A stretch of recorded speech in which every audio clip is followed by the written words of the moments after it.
पन्ना भारतीय जंगल के बीचों बीच, जहां प्राचीन पेड़ों से शहद की तरह सूरज की रोशनी टपकती थी, एक सबसे जिज्ञासु प्राणी रहता था। यह न तो राजसी बंगाल टाइगर था, न ही मायावी एक सींग वाला गैंडा। यह निवासी बहुत छोटा था, फिर भी कम मनोरम नहीं था। यह एक लंगूर था, भावपूर्ण आंखों वाला और शरारती मुस्कान वाला, लंबे अंगों वाला बंदर। उसका नाम काला था और वह छत्र का निर्विवाद राजा था। एक भरी दोपहर में काला की चंचल हरकतों ने दो भाइयों रोहन और विकास का ध्यान आकर्षित किया।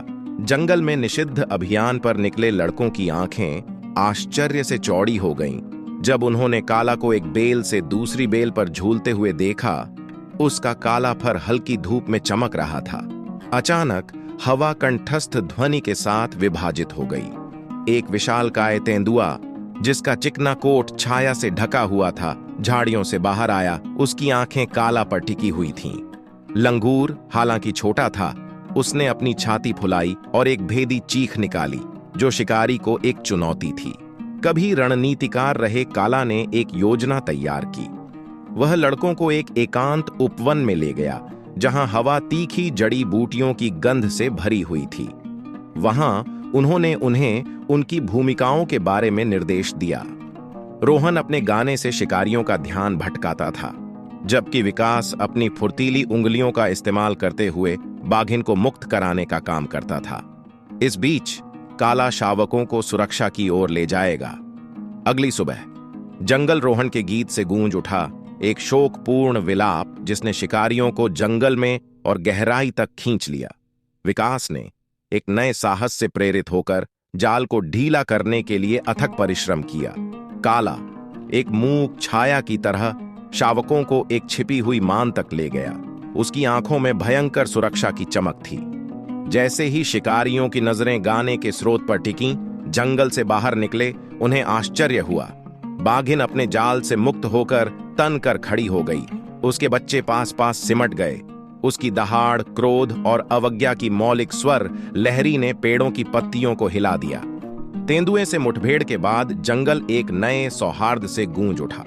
काला चुटीला लंगूर रोहन और विकास के लिए अभिभावक बन गया। उसका चंचल व्यवहार एक नई सुरक्षा को छुपा रहा था। अनुभव से अभिभूत लड़कों ने जंगल के नाजुक संतुलन का सम्मान करने की कसम खाई। उनके दिन आश्चर्य से भरे थे। काला उन्हें छिपे हुए झरनों तक ले गया जो ठंडे क्रिस्टल साफ पानी से फूट रहे थे। उन्होंने उन्हें पक्षियों की भाषा, खाने योग्य पौधों के रहस्य और गिब्बन की कृपा से पेड़ों पर झूलने की कला सिखाई। उन्होंने तारों के सहारे चलना, जानवरों को उनके पैरों के निशानों से ट्रैक करना और फुसफुसाकर बोलना सीखा, ताकि जंगल की लय में खलल न पड़े।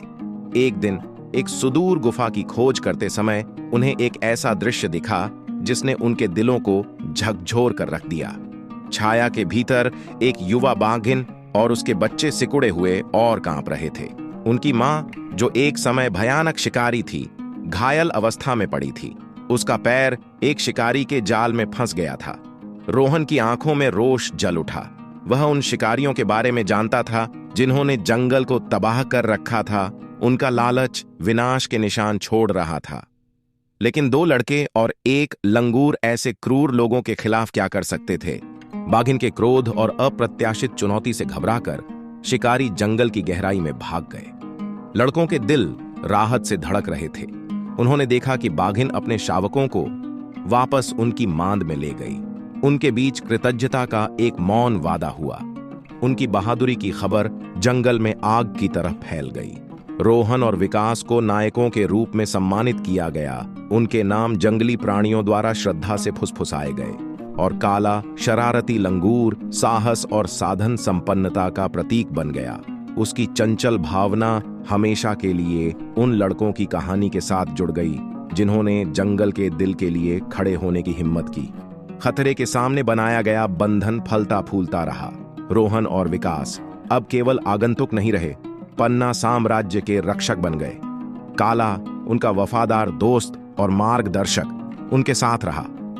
उसकी हंसी पेड़ों के बीच गूंजती रही, जो उनके साझा साहसिक कार्य के स्थायी जादू का एक प्रमाण है।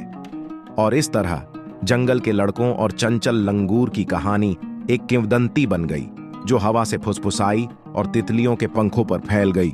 ये याद दिलाती है कि सबसे छोटा दिल भी सबसे बड़ा साहस रख सकता है और जंगल के रहस्यों को सबसे अच्छे से सीखा जा सकता है उन लोगों से जो सम्मान के साथ सुनते हैं और इसका गीत गाना सीखते हैं। वीडियो अच्छा लगे तो सब्सक्राइब कर देना।